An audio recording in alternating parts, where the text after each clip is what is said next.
ॐ अज्ञानातिमिरान्धस्य ज्ञानाञ्जनशलाकया चक्षुरुन्मिलितं येन तस्मै श्रीगुरुवे नमः। श्रीचैतन्यमनोभीष्टं स्थापितं येन भूतले स्वयं रूपगदा मह्यं ददाति स्वपदान्तिकं।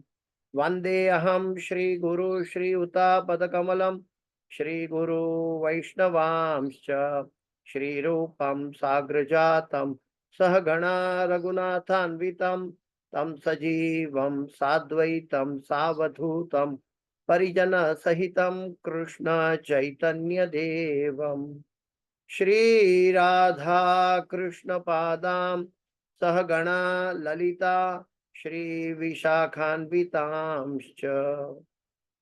हे कृष्णा करुणा सिंधो दीनबंधो जगतपते गोपेश गोपिका कांत राधा कांत नमोस्तुते। तप्त कांचन गौरांगी राधे वृंदावनेश्वरी वृषभानुसुते देवी प्रणमामि हरिप्रिये।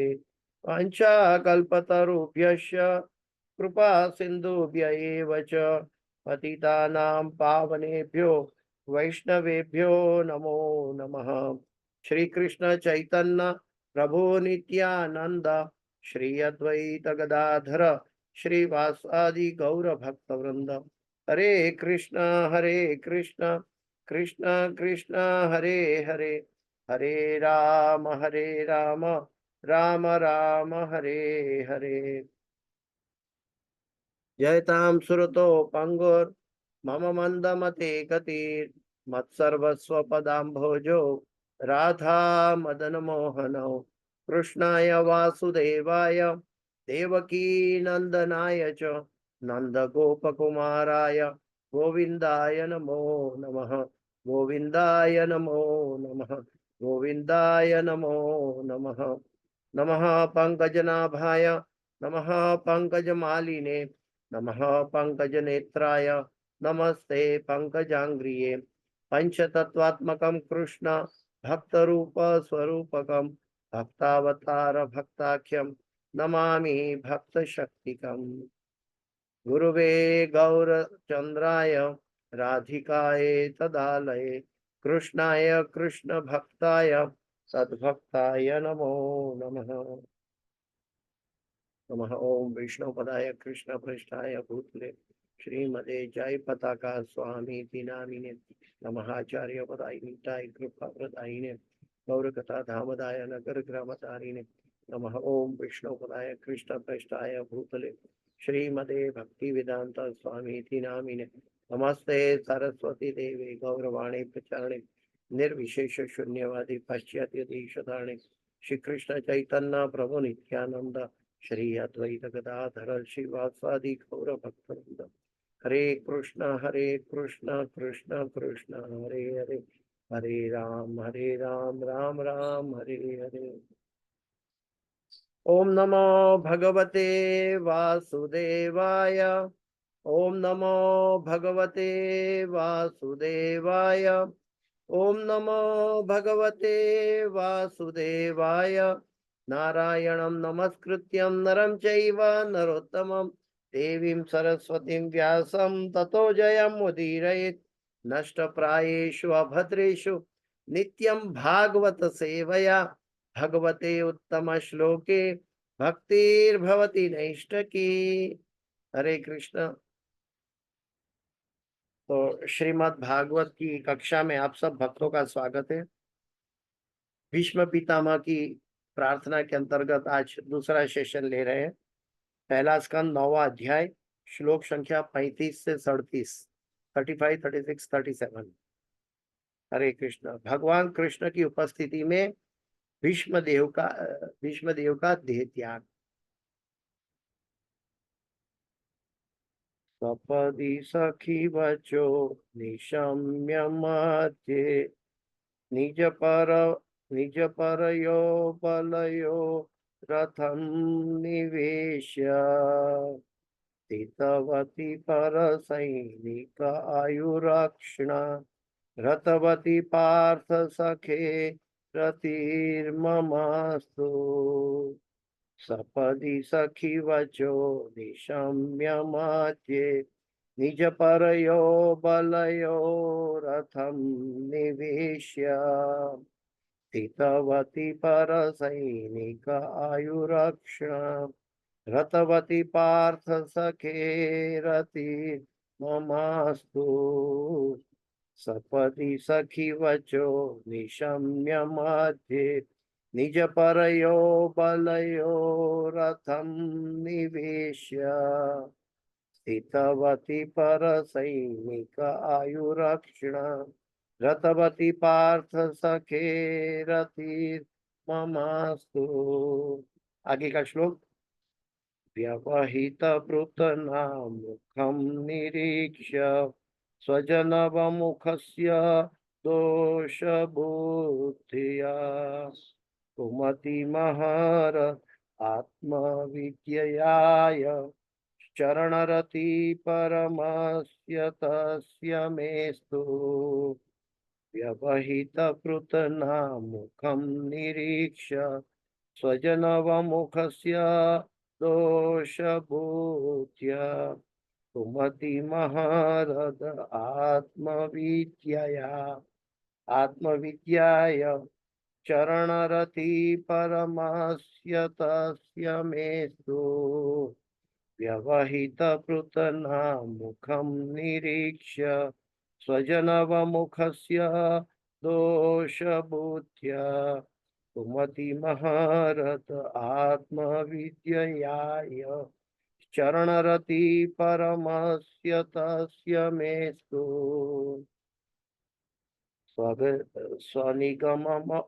स्वनिगममपहाय मत्प्रतीक्ष्य मृतमधिककर्तुम् अवप्लुतो रथस्थ धृतरथचरणो अभ्ययाश्चलद्भु हरिरिवहन्तुमिभं गतोत्तरीयम् स्वनिगममपहाय मत्प्रतीक्ष्य मृतम् अधिककर्तुम् अवप्लुतो रथस्थ धृतरथचरणोऽभ्ययाश्चलद्भु हरिरिवहन्तुमिभं गतोत्तरीयम् स्वनिगममपाय मत्प्रतीक्ष्य मृतमधिककर्तुम् अवप्लुतो रथस्थ धृतरथचरणो अभ्ययाश्चलद्भु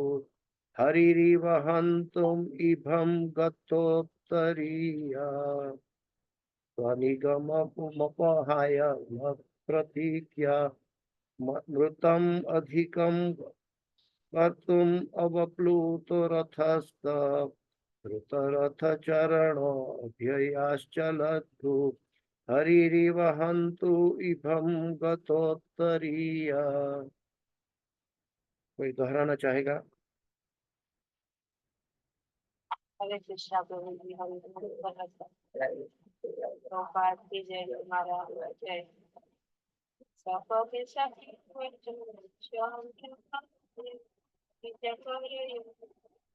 रथं निवेश्य चितवती परसैनिकायुरक्षणा हतवती पार्थ सखीरतिर्ममास्तु व्यवहितकृतनामकं निरीक्ष्य स्वजनवधाद्विमुखस्य दोषबुद्धया कुमति महरदात्मविद्यया यः शरणरति परमस्य तस्य मे अस्तु स्वनिगमम् अपहाय मतप्रतिज्ञा ऋतमधिकर्तुम् अवधूतरथस्य धृतरथचरण अभ्ययातचलद्भु हरिवहन्तुम् इवं गतोत्तरीयः।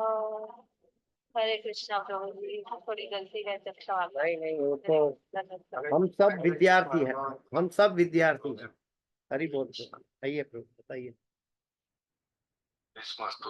श्लोक नंबर चौथा, सपदि सखी बिचो निशाम्य मध्ये निज परयोर बलयोरथं निवेश्य स्थितवति पर सैनिकायुरक्ष्णा धृतवति पार्थ सखे रथि ममास्तु व्यवहित पृथ्वीनामुखं निरीक्ष्य स्वजन वधाद्विमुखस्य दोषबुद्ध्या कुमति महदात्मविद्यया चरणरते परमस्य तस्य मेस्तु स्वगमनिगममपहाय स्वनिगममपहाय मत्प्रतिज्ञा मृतमधिकर्तुमवप्लुतो रथस्थः धृतरथ चरणोऽप्ययाचलद्गो हरिरिव हन्तुमिवङ्गतोत्तरीय। हरे हरे कृष्ण। कृष्ण। हरे कृष्ण। बहुत सुंदर। हरि बोल, वेरी नाइस प्रभु जी। हरे कृष्ण। तो फिर आगे चलते हैं। श्लोक के एक, स्पीकर बंद है। हरे कृष्ण। तो फिर आगे चलते हैं। अनुवाद पहला श्लोक का पढ़ेंगे, फिर आगे चल के जाएंगे, फिर दूसरा लेंगे। ठीक है। तो पहले श्लोक में भीष्म पितामह बाणों की शैया पर लेटे हुए हैं। महाभारत का युद्ध पूरा हो गया है और पूरे पांडव जन को लेकर और ब्रह्मांड के सभी ऋषि मुनि वहां मौजूद हैं। देवी देवता गण भी पुष्प वृष्टि करने के लिए तैयार है और भगवान पांडवों को लेकर वहां पहुंचे हैं भीष्म पितामह के सामने। वास्तव में भीष्म पितामह विपक्ष के सैन्य के नेता थे, लेकिन आज की तरह नहीं है। उनके हृदय में वो भक्त है, इसकी वजह से उनके हृदय में कभी भी ईर्ष्या और द्वेष उत्पन्न नहीं हुआ, जो आज के समाज के युद्ध में दिखाई देता है। ईगो पर, आजकल अहंकार पर युद्ध लड़ा जाता है, लेकिन वहां पे आप देख सकते हैं कि भीष्म पितामह के हृदय में करुणा है और भीष्म पितामह हर परिस्थिति में, चाहे अनुकूल हो या प्रतिकूल हो, हर परिस्थिति में अपनी मानसिकता को भगवान पर कॉन्सेंट्रेट बनाए रखे हुए हैं। तो ये हम देखेंगे अनुवाद में। अनुवाद और तात्पर्य भाई ऐसी भक्ति वेदांत स्वामी श्रील प्रभुपाद महाराज की जय। अपने मित्र के आदेश का पालन करते हुए, यहाँ पे पार्थ सखे बहुत महत्वपूर्ण शब्द यूज किया है भीष्म पितामह ने। पार्थ सखे का अर्थ है अर्जुन के मित्र। भगवान को अपने भक्तों के साथ अगर जोड़ते हैं, यशोदानंदन, नंद नंदन, देवकी नंदन, तो भगवान को बहुत अच्छा लगता है। तो यहाँ पे उनके भक्त के साथ भगवान का नाम जोड़ा है भीष्म पितामह ने। देखिए ये सब कैसे हो सकता है, जब आपस में प्रेम है, ग्रेटिट्यूड है, तब ये कार्य हो सकता है। अगर हमारे अंदर द्वेष और ईर्ष्या है तो हमारे अंदर से ये भावना प्रकट नहीं होगी। हालांकि ये राजनीतिक वर्णन है, लेकिन इसके अंदर एक बहुत कॉन्सेंट्रेट बात बताई गई है कि मेरा मन उन कृष्ण में स्थिर हो।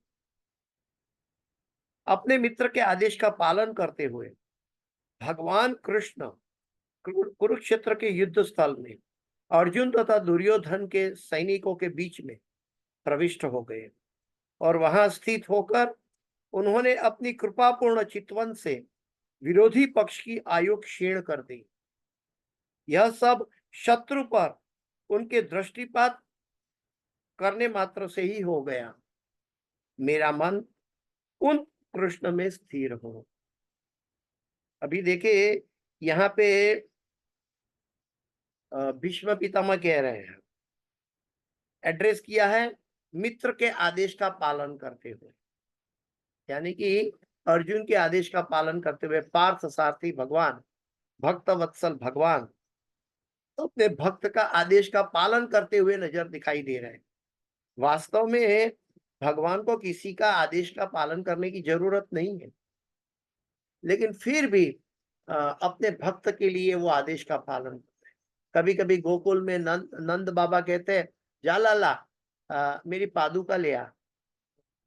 तो भगवान कृष्ण नंद महाराज की पादुका को अपने सर पे धारण करके उनके पास लेकर आते हैं।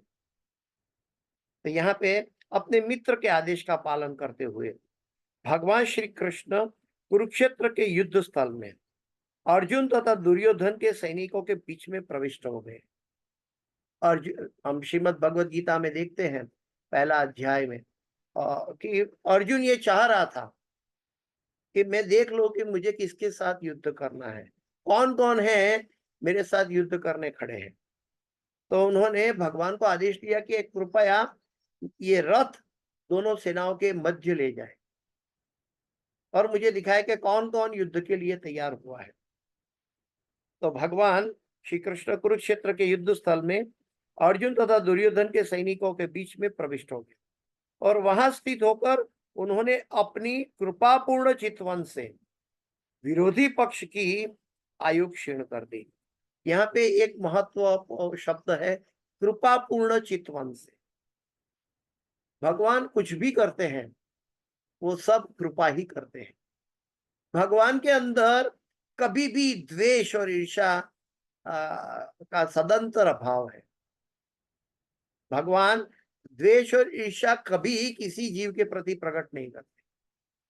वो बात अलग है कि उनकी लीला के अगर उनको लीला करनी है तो युद्ध के समय कभी कभी द्वेष और ईर्ष्या बाहरी प्रदर्शन हो सकता है मल्ल युद्ध के दरमियान, लेकिन वास्तव में भगवान के हृदय में द्वेष और ईर्ष्या का सदंतर अभाव है।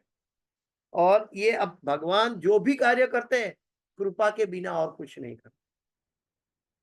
और कृपा पूर्ण दृष्टि चितवन से विरोधी पक्ष की आयु क्षीण कर दी।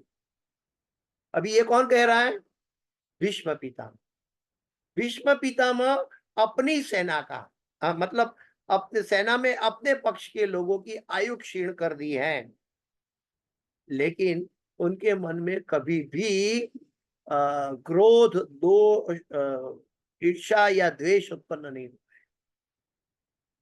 ये महाजनो ये न गतस्स पंथा, ये महाजन है। धर्मस्य तत्वं निहितम गुहाय महाजनो ये न गतस्स पंथा।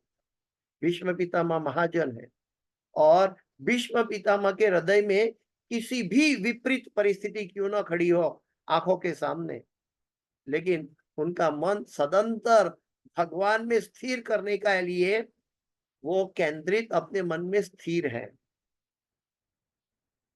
यह सब शत्रु पर उनके दृष्टिपात करने मात्र से ही हो गया। भगवान के भक्त भगवान की कोई भी लीला तत्व से जानते हैं। वो बाहरी दर्शन या बाहरी सुझाव से नहीं देखते। भगवान के जो भक्त है, महाजन है, वो भगवान की कोई भी लीला या भगवान का कोई भी कार्यकलाप के अंदर उसको तत्व से जानते हैं। और ये तो महाजन है, धर्म के अभियंता है और ये धर्म को जानते हुए देख रहे हैं कि भगवान ने उनके ऊपर दृष्टिपात करने मात्र से ही हो गया। ये सब सामान्य व्यक्ति कभी न समझ सकता है, न देख सकता है, न अनुभव कर सकता है। ये सिर्फ पढ़ने के लिए अनुवाद नहीं है, इसके अंदर भीष्म पितामह की क्वालिटी कितनी छुपी हुई है ये हमें देखना है। क्योंकि भीष्म पितामह इच्छा मृत्यु के वरदान प्राप्त थे और बाण शैया पे लेटे हुए थे उत्तरायण आने के लिए। अभी उस समय भगवान उनके सामने आने की वो इंतजार कर रहे थे। भगवान मेरे सामने हो, इतना तो करना स्वामी, जब प्राण तन से निकले, गोविंद नाम लेकर जब प्राण तन से निकले, समय मारो साधजे वाला, करू हूं तो काला वाला। अंते नारायण स्मृति जो है वो जीवन की सफलता या निष्फलता का वास्तविक जवाब है। और क्योंकि धर्म धुरंधर भीष्म पितामह अंते नारायण स्मृति की इच्छा रख रहे कि प्रभु भगवान कृष्ण मेरे समक्ष आए, इसलिए इंतजार कर रहे हैं। और मेरा मन उन कृष्ण में स्थिर हो जिन्होंने विपक्ष के सैनिकों के ऊपर दृष्टिपात करके उनकी आयु हर ली, जिन्होंने अपने मित्र सखा अर्जुन का आदेश का पालन किया, जिन्होंने रथ दोनों सेनाओं के मध्य में लाकर खड़ा कर दिया, ऐसे भगवान श्री कृष्ण के मन के ऊपर, मतलब ऐसा एपिसोड के ऊपर भीष्म पितामह कहते हैं मेरा मन उन कृष्ण में स्थिर हो। तस्मात् एकेन मनसा भगवान सात्वताम पति श्रोतव्य कीर्तितव्यश्च ध्येय पूज्यश्च नहीं। तस्मात् एकेन मनसा, एक मन से। तो जो व्यक्ति को, जो भी धार्मिक व्यक्ति है, वो अपनी भक्ति का प्रदर्शन नहीं करता, वो अंतरात्मा में अपने आप में स्थिर रहता है, भगवान के साथ जुड़ा रहता है। अभी ये प्रार्थना कर रहे हैं, भगवान के सामने प्रार्थना कर रहे हैं। बाण शैया पे लेटे हुए भीष्म पितामह कहते हैं कि हे प्रभु मेरा मन सदैव वो कृष्ण में स्थिर हो। यानी कि भीष्म पितामह वीर रस का अनुभव कर रहे हैं। और भगवान ये अपने सुंदर भक्त वत्सल बनकर ऐसे भक्त की प्रार्थना को सुनते हुए हल्का सा मुस्कुरा रहे हैं। भगवान कभी अपने भक्त को छोड़ के नहीं जा सकते। जो विपक्ष के युद्ध के लोग हैं, वो लोग को मारना है, उसके पर कृपा पूर्ण दृष्टि से उनकी आयु हर लेते हैं, लेकिन फिर भी भगवान किसी भी परिस्थिति में कृपापूर्ण बने रहते हैं और भक्त वत्सल भी बने रहते हैं।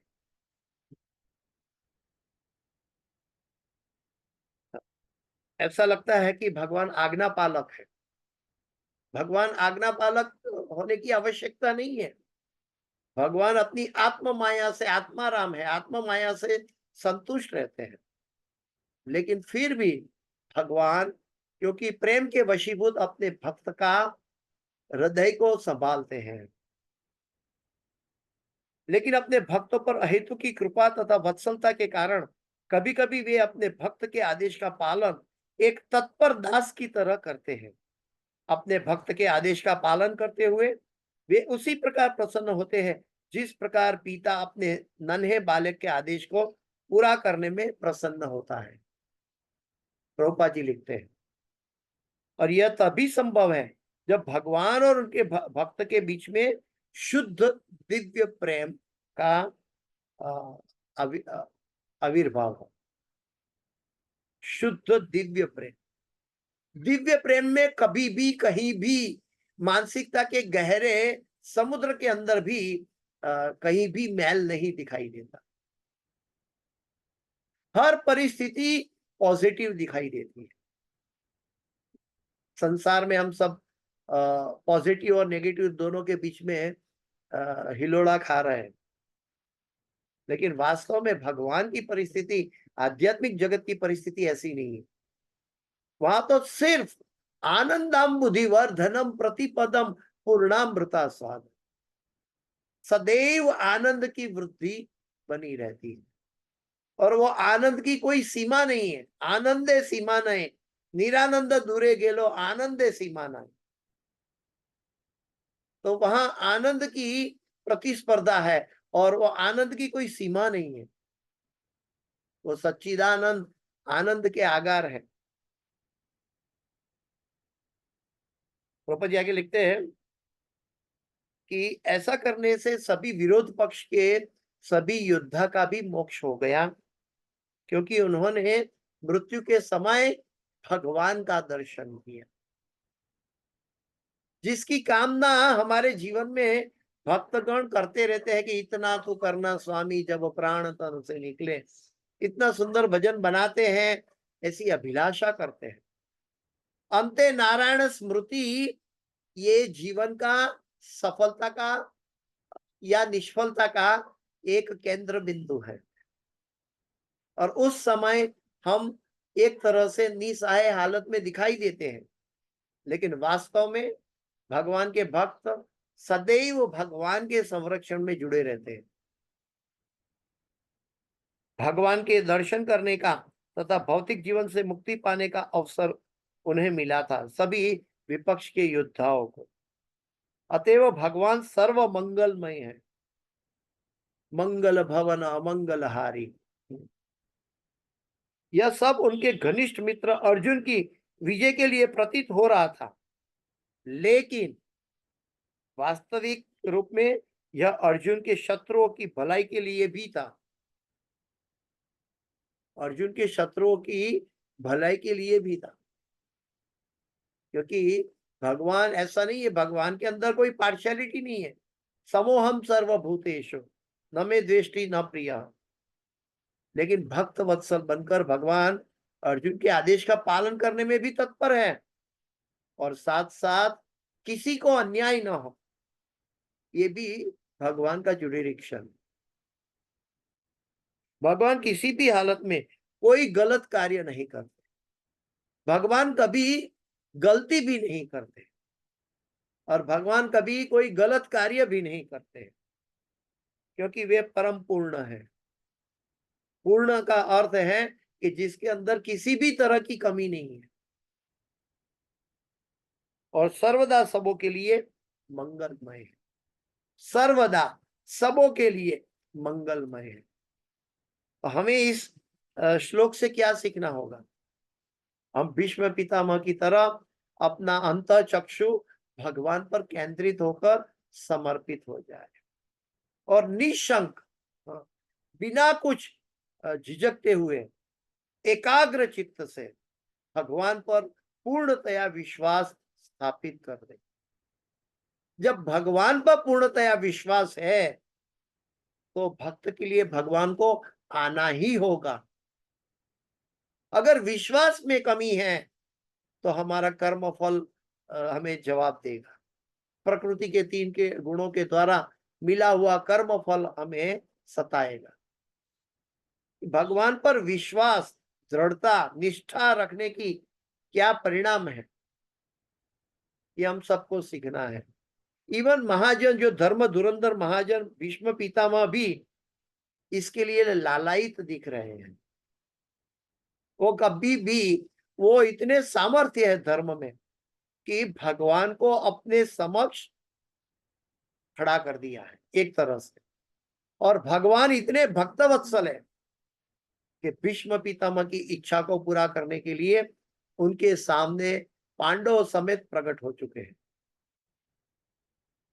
इस कार्य के अंदर भी भगवान का और भी एक हेतु था कि अभी भी युधिष्ठिर महाराज का हृदय बहुत द्रवित था ये युद्ध में मारे गए लोगों के लिए, और भगवान उसको सांत्वना दे रहे थे, लेकिन युधिष्ठिर महाराज फिर भी संतुष्ट नहीं थे। तो भगवान चाहते थे कि युधिष्ठिर महाराज को महाभारत के युद्ध के बाद का शासन करना है, और शासन का उपदेश के लिए भीष्म पितामह ने व्रत ले रखा है। तो इसीलिए भीष्म पितामह के द्वारा युधिष्ठिर को उपदेश दिया जाए। इसलिए भगवान इनडायरेक्टली सभी पांडवों को लेकर, पूरे परिवार को लेकर वहां खड़े। आइए देखते हैं आगे के श्लोक में भगवान क्या, भीष्म पितामह क्या प्रार्थना कर रहे हैं। जब युद्ध क्षेत्र में अर्जुन अपने समक्ष सैनिकों तथा सेनापतियों को देखकर अज्ञान से कलुषित हो रहा लग रहा था, तो भगवान ने उसके अज्ञान को दिव्य ज्ञान प्रदान करके समूल नष्ट कर दिया। उनके चरण कमल सदैव मेरे आकर्षण के लक्ष्य बने। ओम अज्ञानतिमिरान्धस्य ज्ञानांजन शलाकया चक्षुरुन्मीलितं येन तस्मै श्री गुरुवे। यहाँ भीष्म पितामह अर्जुन के अंधकार को दूर करके भगवान ने ज्ञान से उसके ज्ञान चक्षु खोल दिए हैं। हमारे जीवन में भी भगवान के रिप्रेजेंटेटिव आए हुए हैं और हमारा अहंकार मिटाकर हमें दिव्य ज्ञान प्रदान करते हैं। ओम अज्ञानतिमिरान्धस्य ज्ञानांजन शलाकया। तो यहाँ पे भीष्म पितामह कहते हैं कि उनके चरण कमल सदैव मेरे आकर्षण के लक्ष्य बने रहे। और हम सब शिष्य को समझना है कि हमारे गुरु के चरण कमल सदैव हमारे आकर्षण के लक्ष्य बने रहे। अभी कोई कहेगा प्रभु जी आप ये डिविएट क्यों हो रहे हो, यहाँ भगवान की बात हो रही है, आप गुरु की बात कर रहे हो। लेकिन हमें गुरु की महिमा, गुरु की महत्ता या गुरु से प्रेम करना जो सिखाते हैं, हाँ सॉरी, भगवान से प्रेम करना जो सिखाते हैं वो गुरु है। बिना चाबी खोले हम कबाट, भगवान का प्रेम का खजाना का कबाट कैसे खोल पाएंगे? चाबी तो चाहिए। और भगवान ने अपने रिप्रेजेंटेटिव कृपापूर्ण दृष्टि से भेजे हुए हैं और उनके चरण कमलों के संरक्षण में हम भगवान का प्रेम का अनुभव कर सकते हैं। देखिए यहाँ पे हमें समझना चाहिए कि हमारी 100 जन्म की भक्ति जो फल लेकर आती है एक राई के दाने के बराबर होता है। 100 जन्म की भक्ति, 1-2 जन्म की नहीं। लेकिन जब भगवान के भक्त हमारे पर कृपा करते हैं तो हिमालय के पहाड़ की तरह होता है। कहने का तात्पर्य है ये है कि हम अपनी कर्मठ जिंदगी में, यानी कि अपना कर्म से, अपने ज्ञान से, अपने तप से हम कितना भी भगवान को पाने का अचीवमेंट कर ले, फिर भी वो सदैव अधूरा और सदैव अपूर्ण रहेगा। अपूर्ण और इसका परिवर्तन भौतिक जगत में ही आना होगा। क्योंकि जब भगवान कोई भक्त को स्वीकार करते हैं तब भक्त का कल्याण होता है। जब गुरु कोई शिष्य का कल्याण चाहता है तब शिष्य का कल्याण होता है। प्रभुपाद जी कहते हैं कि मैंने आपको वो सौभाग्य प्रदान किया है। हमारा सौभाग्य नहीं है, गुरु ने प्रदान किया है। और जो प्रदान करते हैं उनकी क्रेडिट ना दे तो उसका मतलब क्या हो गया? हम सारी भगवत गीता पढ़ ले लेकिन भगवान कृष्ण को ही भगवान के रूप में ना समझ पाए तो वो गीता पढ़ने का क्या मतलब है? तो कहने का तात्पर्य ये है कि जहां जो सोर्स है वो सोर्स को श्रेय देना चाहिए। जहां से आता है तो हमें भगवान की प्राप्ति गुरु और भगवान के जरिए आती है, तो हमें गुरु गौरांगों को हमेशा श्रेय देना चाहिए। भीष्म पितामह अपनी अंतिम अवस्था में है लेकिन वो कभी भी श्रेय खुद स्वयं नहीं ले रहे। भीष्म पितामह कहते हैं उनके चरण कमल सदैव मेरे आकर्षण के लक्ष्य बने रहे। उनके चरण कमल, भगवान के चरण, और भगवान के चरण कमल हमें गुरु के आशीर्वाद से प्राप्त होता है। यस्य प्रसादात भगवत प्रसादो यस्य अप्रसादात न गति कुतोपि ध्यायंस्तु वंस्तस्य यशस्त्री संध्यम वंदे गुरु श्री चरणारविंद। एक तरह से देखते हैं कि राजाओं तथा सेनापतियों को लड़ने वाले सैनिकों के समक्ष खड़ा होना पड़ता था। प्रभुपाद जी राजनीतिज्ञ दृष्टि से उसको समझा रहे हैं कि पूर्व काल में जब युद्ध होता था तो सेनापति युद्ध में सबसे आगे खड़ा रहा था और फिर योद्धा जन उनको देखकर उनके अंदर उत्साह आता था और फिर वो अपने सेनापति को रक्षा करके युद्ध करते थे। लेकिन आज की तरह नहीं है। आज का युद्ध में जो युद्ध कराने का कारण है वो तो बड़े संरक्षण में छुप कर बैठते हैं, और फिर किराए पे लिए गए जो सैनिक हैं, ऐसे सैनिकों का आयु का ह्रास हो जाता है। उनके ऊपर कृपापूर्ण दृष्टि भी नहीं रहती है, क्योंकि वो धर्म युद्ध नहीं लड़ रहे हैं। आज के युद्ध में धर्म युद्ध नहीं है, भगवान कृष्ण नहीं है, इसलिए इसका सर्वनाश होता है।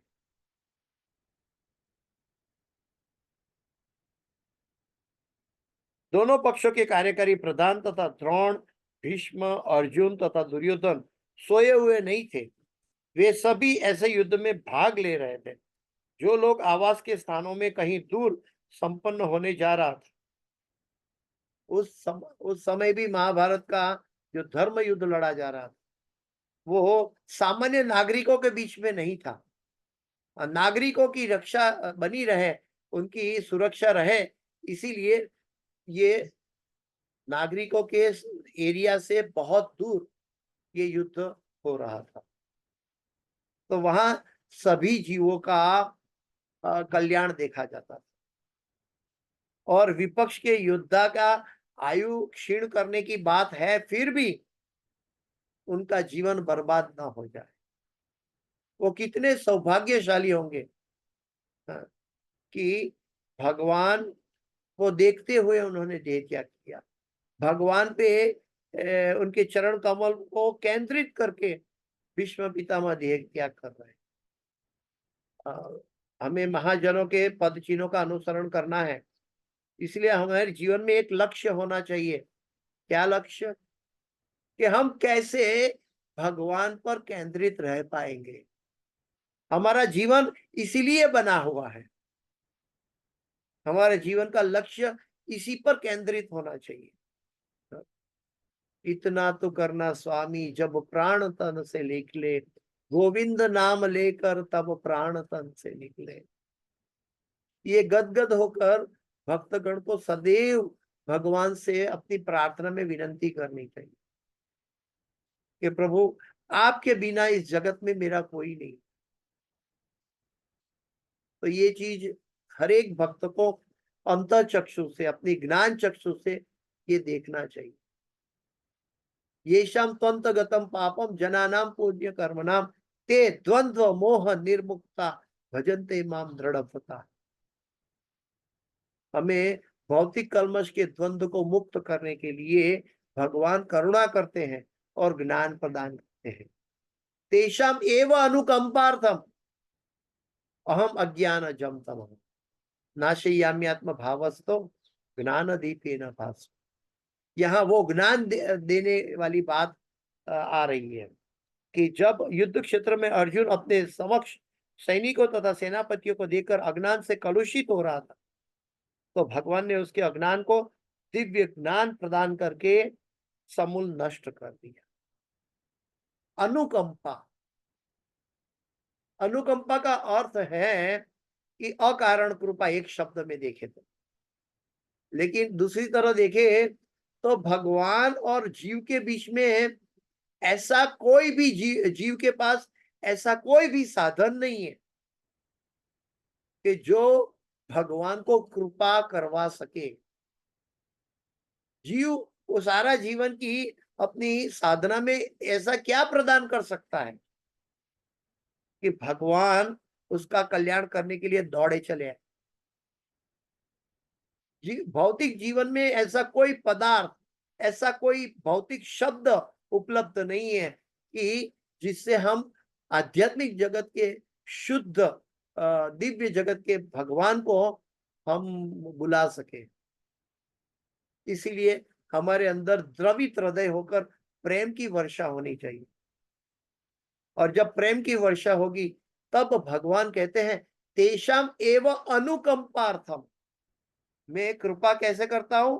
अकारण कृपा करता हूं। तुम्हारी साधना से मैं आता हूं ऐसा नहीं, तुम्हारी साधना के अंदर छुपा हुआ जो तुम्हारा भाव है, वो भाव के अंदर छुपा हुआ जो मेरे लिए प्रेम है, स्नेह है, उसके लिए मैं अपने आप को सेवक बना देता हूं आपका। भाव के अंदर छुपा हुआ प्रेम है, और वो प्रेम हमारे हृदय में तब प्रकट होगा जब हृदय द्रवित होगा। प्रभुपाद जी कहते हैं स्टील फ्रेम हार्ट में कभी हम भगवान को न समझ सकते हैं, न प्रेम कभी उत्पन्न हो सकता। जब जब भौतिक कल्मश की इच्छाएं हैं हमारे अंदर बनी हुई, जो कि कर्मठ है, जो कि नाशवंत है, ऐसे पदार्थों में अगर हमारी इच्छाएं बनी हुई है तो हमारा हृदय ज्यादा से ज्यादा स्टील फ्रेम होता जाएगा। बल्कि हमारा हृदय कोमल होना चाहिए। हमारा हृदय कोमल होने के लिए हमारे अंदर द्रवित हृदय होना चाहिए, और द्रवित हृदय तब होता है जब हमें भगवान की असीमित महिमा दिखाई देती है। ब्रह्मा जी कहते हैं हे प्रभु, मैंने तो गलती कर दी ब्रह्म विमोहन लीला में, लेकिन कृपा करके, जैसे कि माता के गर्भ में एक बालक माता का पेट को लात मारता है, वो एक तरह का अपराध है, फिर भी माता उसको अपराध ग्रहण नहीं करती, कृपा पूर्ण दृष्टि से उसको, उसके अंदर भी माता आनंद ले रही है। हे प्रभु, हमारे अंदर अनेक अवगुण, अनेक दोष छुपा हुआ है। ऐसे दोष के अंदर हम सदैव आपसे प्रेम की अभिलाषा करते हैं, और ये प्रेम कैसे उत्पन्न होता है, हमने गुरु ने हमें दिखाया है। उस नाम में हमारी रुचि नहीं उत्पन्न हो रही, और इसलिए हमें नाम लेते समय रोना चाहिए। प्रभुपाद जी कहते हैं कि एक असहाय बालक की भांति हमें भगवान का विरह का अनुभव करके रोना चाहिए। अगर ब्रह्मा जी समझ सकते हैं कि असीमित भगवान की महिमा के सामने ब्रह्मा जी द्रवित हो सकते हैं, जो सृष्टि के संचालन करते हैं, सबसे ज्यादा अहंकार का पोजीशन ब्रह्मा जी का हो सकता है, लेकिन वो ब्रह्मा जी द्रवित होकर भगवान से प्रार्थना कर रहे हैं, तो हमें तो ये समझना है कि हमारा हृदय अभी तक भगवान के लिए द्रवित क्यों नहीं होता है।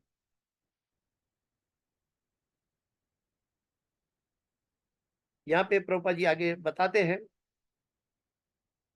कि हाँ, अन्यथा अध्यात्म बुद्धि के द्वारा भौतिक बंधन में पड़े कलुषित बद्ध जीवों के कल्याण के लिए भगवत गीता का उपदेश देने का अवसर कैसे प्राप्त हुआ होता।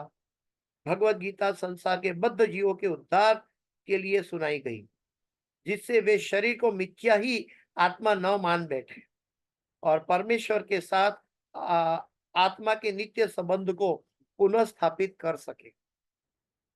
भगवान द्वारा आत्मविद्या का प्रवचन मुख्य रूप से ब्रह्मांड के सभी भागों के समस्त व्यक्तियों के लाभ के लिए हुआ था।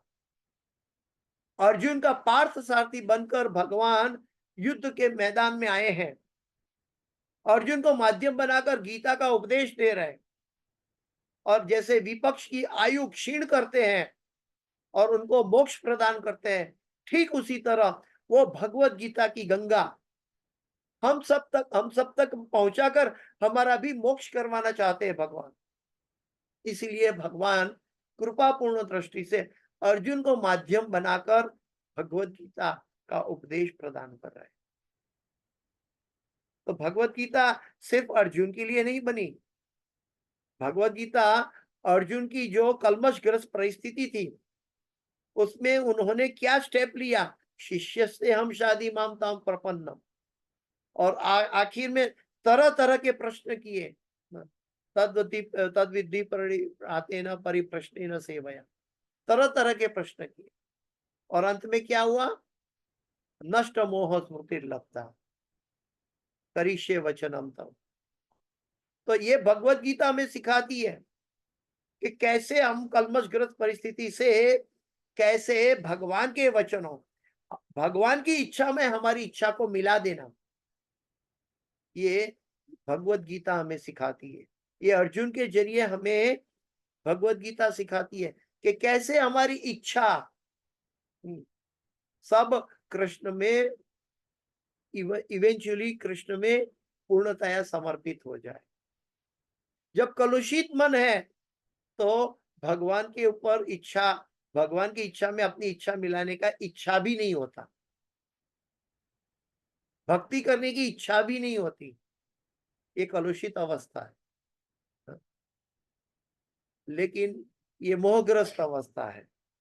लेकिन जब भगवान की इच्छा में अपनी इच्छा समर्पित करना है, तो ये भक्ति का ऐसा अंग है कि आचार्यगण बताते हैं कि इसमें आंख बंद करके हम दौड़ लें तो भी हम निष्फल नहीं होंगे। अगर हम भगवान के उपदेशों को अपने अंतःकरण में बसा लें और उस तरह हमारा जीवन का सोकोल कर्म करें, हमारी मनोवृत्ति उस दिशा में चले, तो हम अभी भी इस शरीर में ही मुक्त हो जाते हैं। मृत्यु की इंतजार करने की आवश्यकता नहीं।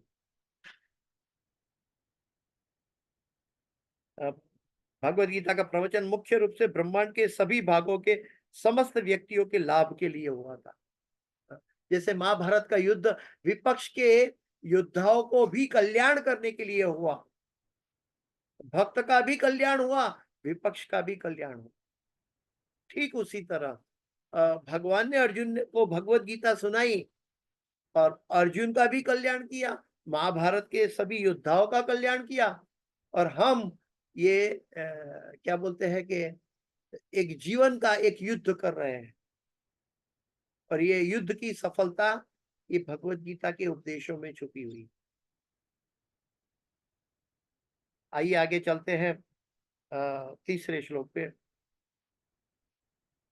मेरी इच्छा को पूरी करते हुए तथा अपनी प्रतिज्ञा को तोड़कर वे रथ से नीचे उतर आए, उसका पहिया उठा लिया और तेजी से मेरी ओर दौड़े।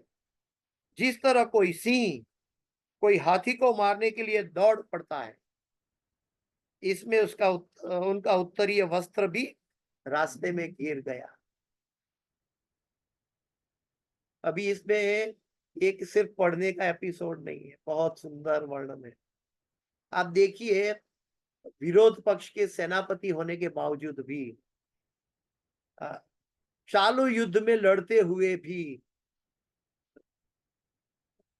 भीष्म पितामह की दृष्टि कहाँ है? भीष्म पितामह के मन में क्या गुजर रहा है, ये उनके मन से निकले हुए उद्गार है उनकी प्रार्थना में। और उसके मन में, भीष्म पितामह के मन में क्या है? मेरी इच्छा को पूरी करते हुए। अगले दिन जब दुर्योधन ने कहा कि तुम पांडवों का पक्ष ले रहे हो भीष्म पितामह, तुम ठीक से युद्ध नहीं कर रहे हो, अगर ठीक से युद्ध करते तो अर्जुन आपके सामने टिक नहीं सकता था। तो और दुर्योधन ने भले बुरे वचन कहकर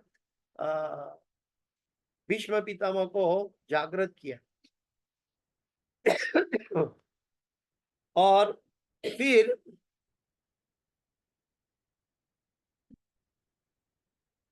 जागृत किया और फिर भीष्म पितामह ने दुर्योधन को प्रसन्न करने के लिए 5 बाण ले लिए कि हे दुर्योधन, कल का दिन में या तो अर्जुन रहेगा या तो मैं रहूंगा। और ये दुर्योधन कहते हैं, देखिए भीष्म पितामह, कल शायद आप भूल जाए, ये 5 बाण मुझे दे दे, कल मैं युद्ध करने के आरंभ में 5 बाण आपको वापस कर दूं। और जब दुर्योधन भीष्म पितामह से 5 बाण ले लिए अर्जुन को मारने वाले, और वो दुर्योधन को पास से अर्जुन ने वो 5 बाण भगवान की करामत से दुर्योधन से ले लिए। एक अलग एपिसोड है उसका। कहने का तात्पर्य है कि भगवान अपने भक्त का भी इच्छा पूरी करते हैं और भक्त की रक्षा भी करते हैं, भक्त के हृदय को आनंद भी देते हैं, फिर भी परित्राणाय साधुनाम विनाशाय च दुष्कृताम भी करते। मेरी इच्छा को पूरी करते हुए भीष्म पितामह ने वाव लिया है कि हे मधुसूदन, मैं तुम्हें शस्त्र उठावाऊंगा, और तुमने जो वाव लिया है कि मैं शस्त्र नहीं उठाऊंगा, और मैंने ये वाव लिया कि मैं तुम्हें शस्त्र उठा के रहूंगा। और जब ऐसे उस समय भीष्म पितामह के सामने अर्जुन टिक नहीं सकता था। भीष्म पितामह के सारे बाण अर्जुन की ओर आ रहे थे। भगवान ने देखा कि ये बाणों के सामने अर्जुन टिक नहीं पाएगा। तो भगवान तो सारथी बने हुए थे और भगवान की जिम्मेदारी थी कि कैसे भी अर्जुन की रक्षा की जाए। और जब बाण आया अर्जुन की तरफ, तो भगवान ने नीचे उतरकर रथ का पहिया निकाल के खींच के निकाल दिया, ताकि वो रथ नीचे गिर जाए, अर्जुन नीचे आ जाए, भीष्म पितामह का बाण ऊपर से चला जाए। और साथ साथ भीष्म पितामह के हृदय की इच्छा है कि हे मधुसूदन, मैं तुम्हें शस्त्र उठवाऊंगा। और सुदर्शन चक्र की भांति भगवान ने रथ का पहिया अपने हाथ में धारण कर लिया। और ये दृश्य देखकर भीष्म पितामह कह रहे हैं कि आप जैसे दौड़कर मेरी ओर दौड़ पड़े ये रथ या रथ का पहिया लेकर, तब आप इतने सिंह की तरह, गर्जना की तरह मेरे सामने आ रहे थे और ऐसे दौड़ रहे थे हे प्रभु कि आपका उत्तरीय वस्त्र भी नीचे गिर गया था। देखिए भगवान के भक्त का हृदय में क्या भाव है। वस्त्र गिर गया वो भी उनको दिखाई दे रहा है और उसका वर्णन कर रहे हैं। भगवान के भक्त भगवान के हर श्रृंगार की इच्छा, हर श्रृंगार का वर्णन कर सकता है। कान में कैसे कुंडल है, मुंह में कैसा बंसरी बनी हुई है, पाँव में कैसे पायल बने हुए हैं, पुष्प का कैसे वैजयंती माला पहने हुए हैं भगवान। ये सब वर्णन भगवान के भक्त कर सकता है, क्योंकि भगवान का भक्त सिर्फ भगवान पर अपनी बुद्धि, अपना मन, अपना हृदय, सर्वस्व लगा चुका होता है। और ये दर्शन हम भीष्म पितामह के हृदय का दर्शन कर रहे हैं। ये भीष्म पितामह की प्रार्थना जो हम मानते हैं, प्रार्थना निकलती कहाँ से है? हृदय के उद्गार से निकलती है। हृदय का उद्गार तब कब निकलता है? जब मन बुद्धि कंक्लूजन छोड़ देता है और हृदय कंक्लूजन लेने लगता है कि भगवान कृपापूर्ण है, भगवान दयानिधि है, भगवान कल्याणकारी मित्र है, तब हृदय द्रवित हो जाता। तब मन और बुद्धि का दिया हुआ सजेशन हृदय उसको देखता तक नहीं,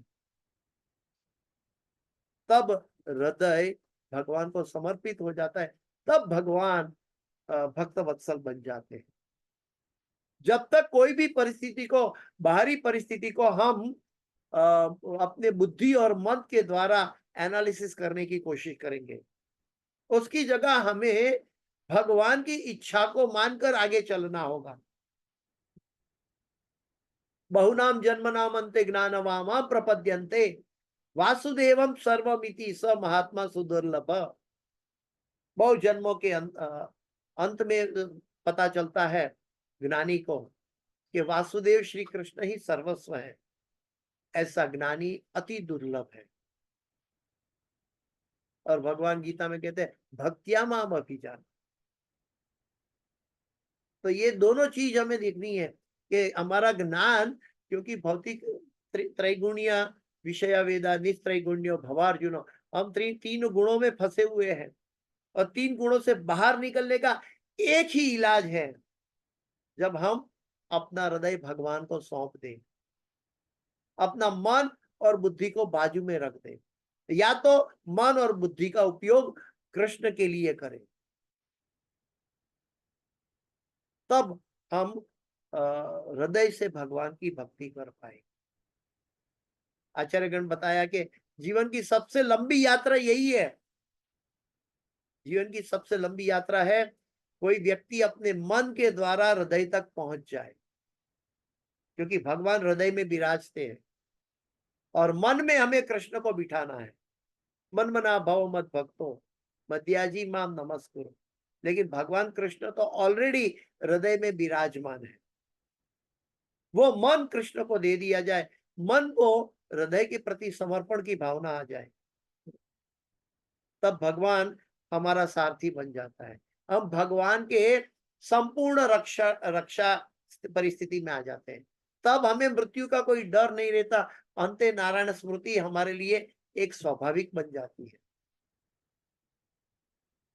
तो अंते नारायण स्मृति के लिए हमें 100 प्रयत्न तो करना ही है गुरु के आदेश के अनुसार, लेकिन इसी भावना से करना है कि मैं नहीं कर पाता हूं, भगवान की करुणा करवाएगी।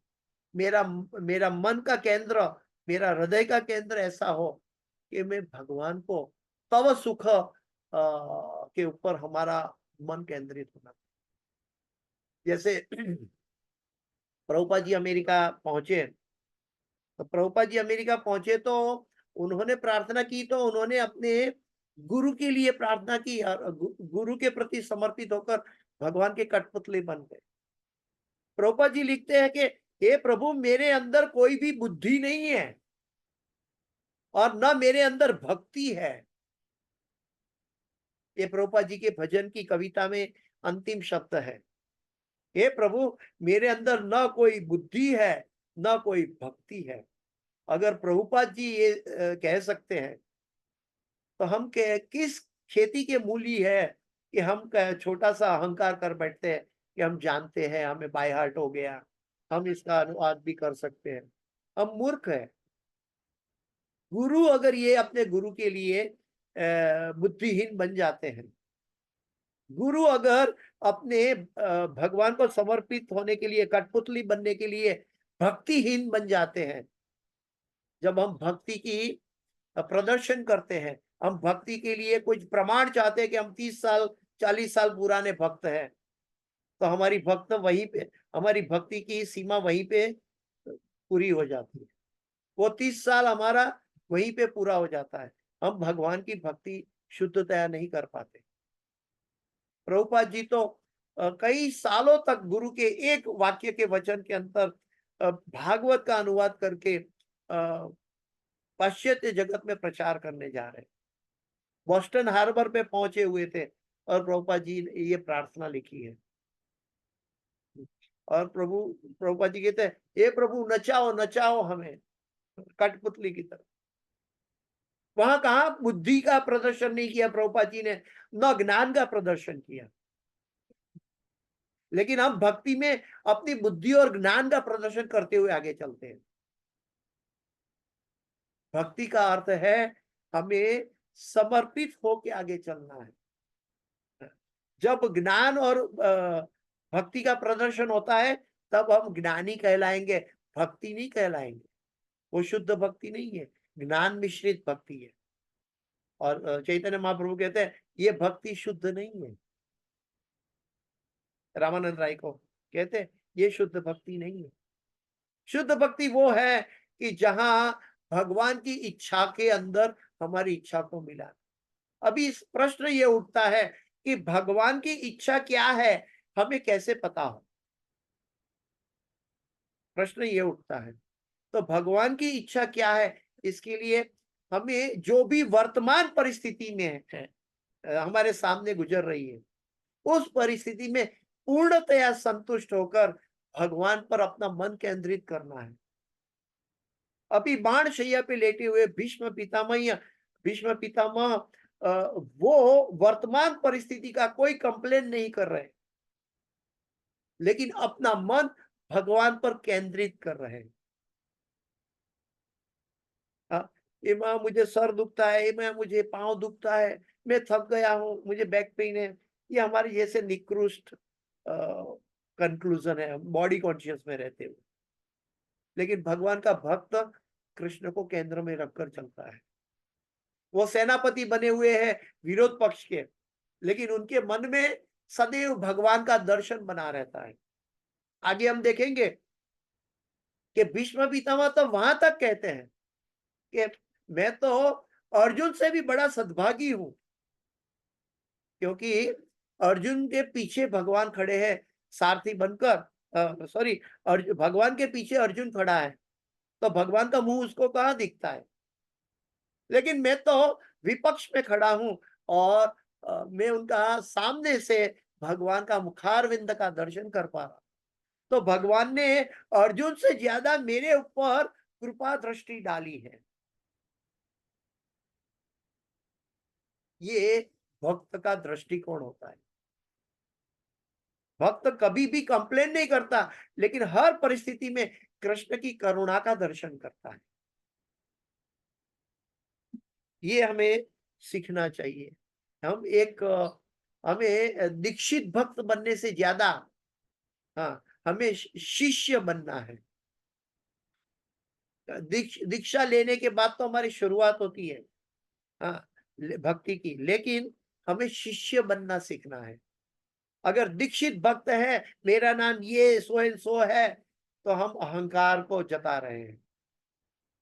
गुरु ने जो करुणा की है उसको हम अहंकार में परिवर्तित कर रहे हैं। मैं तो दासानु दास हूं, गुरु ने मुझे एक निकृष्ट को ये नाम प्रदान किया है, पता नहीं है। जैसे प्रभुपाद जी कहते हैं कि हे प्रभु, मुझे भक्ति वेदांत माना गया, अभी भक्ति वेदांत को सफल करना आपके हाथ में है। तो हमें भी देखना है, हे प्रभु, आपने हमें जो नाम दिया है गुरु के जरिए, कृपया ये सफल हो। इसके लिए मैं तो एक तुच्छ जीव हूं। तो ये भाव हमारे अंदर होना चाहिए कि मुझे शिष्य बनना है, मुझे दीक्षा पाकर अहंकार नहीं करना। दीक्षित होना एक बात है और शिक्षित होकर शिष्य बनना दूसरी बात है। वास्तविक शिक्षा, वास्तविक ज्ञान हमें विनम्र बनाती है और भौतिक ज्ञान हमें अहंकार दिलाता है। जब हम दीक्षा लेकर हमारे पूर्व कर्मों का फल भी, हमें जो आदत है, हमारे कर्मों की आदत है पूर्व श्रृंखला की, वो आदत दीक्षा के बाद भी बनी रहती है कि भाई हमारे पहले की ऐसे कर्म हम करते थे तो वही आदत बन गई, तो तब भौतिक कलमशग्रस्त हो सकते हैं। गुरु ने कृपा कर दी है, बीज बो दिया है भक्ति का, लेकिन हमारे अंदर फिर भी वो पुरानी आदतें दिखाई देती। लेकिन जब हम शिष्य बनते हैं तब ये आदत का सदंतर अभाव होता है। ये आदत हमारे सामने प्रकट नहीं हो सकती। जैसे भीष्म पितामह के सामने भगवान कृष्ण का दर्शन कभी दुश्मन की तरह नहीं हो रहा, बल्कि उनके हृदय के उद्गार से भगवान को प्रसन्न करने वाली प्रार्थना बह रही। तो उस समय भगवान कृष्ण ने भक्त भीष्म की प्रतिज्ञा को रखकर उन्हें उन्हें प्रसन्न करना चाहा, और क्योंकि यह उनकी प्रतिज्ञा से अधिक महत्वपूर्ण था। ऊपर से ऐसा लगता था कि उन्होंने अपनी प्रतिज्ञा तोड़ दी। क्षिप्रम भवति धर्मात्मा शाश्वत शांति निगच्छति, कौन्तेय प्रतिजानी ही न मे भक्त प्रणश्यति। हे कुंती पुत्र अर्जुन, तुम डिक्लेयर कर दो कि मेरा भक्त का नाश नहीं होगा। तो भगवान अपने भक्तों को सामर्थ्य बढ़ाते हैं और कहते हैं कि शायद मैं अपना वाव में तोड़ सकता हूं, लेकिन जब अर्जुन ने कह दिया तो भगवान नहीं तोड़ेंगे। जब भीष्म पितामह ने कह दिया तो भगवान अपना वाव तोड़ देते हैं, क्योंकि भक्त का वाव पूरा करना चाहते। हाँ, आगे यहाँ पे भीष्मदेव वर्णन करके, जैसे तेजी से इस तरह झपटे जैसे सिंह हाथी को मारने झपटता है, इससे रास्ते में उनका अंग वस्त्र गिर गया और क्रोधवश उन्हें इसका होश तक न रहा कि रास्ते में उनका क्या गिर गया है। और भीष्म पितामह मुस्कुरा के इस दृश्य का दर्शन कर रहे हैं और उसी क्षण भीष्म पितामह तुरंत अपने हथियार नीचे रख दिए। उस तरह से भगवान ने अर्जुन की भी रक्षा कर ली, भीष्म पितामह का वाव का भी रक्षण कर लिया, अपना वाव तोड़कर भक्त वत्सल भी बन गए। हाँ, एक कार्य के अंदर भगवान ने क्या क्या कर दिया।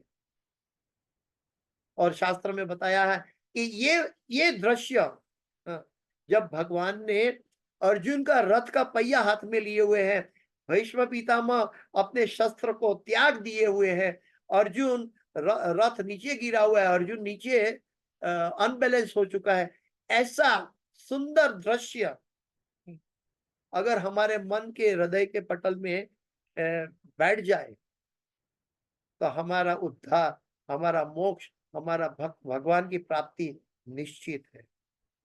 शास्त्र में कहता है कि ऐसे वीर रस, जब हम भगवान का ऐसा दर्शन की भी अभिलाषा करते हैं तो भगवान कृपापूर्ण भक्त वत्सल भीष्म पितामह की इच्छा थी, इस इच्छा को अपनाया है इस जीव ने, तो भगवान तुरंत उसको संरक्षण प्रदान कर देते हैं। तो हमें भी ये दृश्य का स्मरण करना चाहिए। ये प्रार्थनाएं जो है भीष्म पितामह के हृदय की, इसका स्मरण करना चाहिए कि कैसा दृश्य खड़ा है। युद्ध मैदान है, भीष्म पितामह सामने अर्जुन को अपनी मारने के लिए तत्पर हो चुके हैं, बाणों पे बाण चला रहे थे, अर्जुन को भगवान बचा रहे हैं। भगवान ने देखा कि अभी अर्जुन नहीं बच सकता, भगवान तुरंत रथ के नीचे कूदकर रथ का पहिया उठाकर रथ को गिरा देते हैं और एक सिंह की भांति दौड़ के जाते हैं, इतनी तीव्रता से क्रोध से जाते हैं कि अपना उत्तरिया तक गंवा देते हैं। और भीष्म पितामह क्योंकि उनके अंदर तो भक्त का हृदय है, तुरंत शस्त्र नीचे रख देते हैं और अर्जुन की रक्षा हो जाती है। भीष्म पितामह की ऐसी प्रेयर, ये महाजन है, इनके प्रेयर के अंदर हमें देखना है कि अंते नारायण स्मृति के लिए भीष्म पितामह क्या चाह रहे हैं। हर एक प्रेयर के हर एक श्लोक के अंदर कहते हैं कि मेरा मन उनके चरण कमल में सदैव आकर्षित बने रहे। वो उत्तरीय वस्त्र, किसी का माइक चालू हो गया है।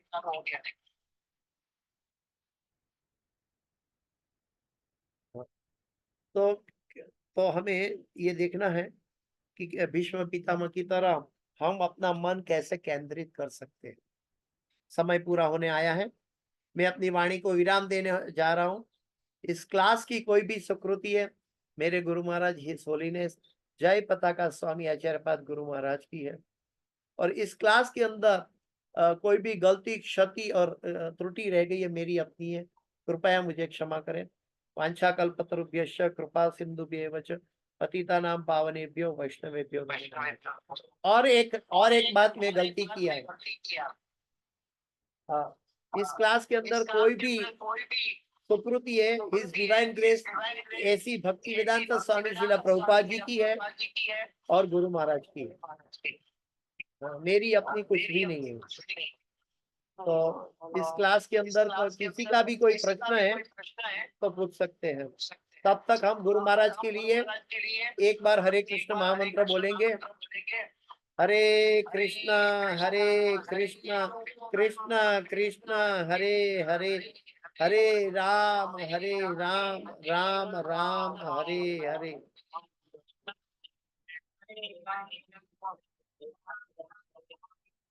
किसी का कोई प्रश्न है?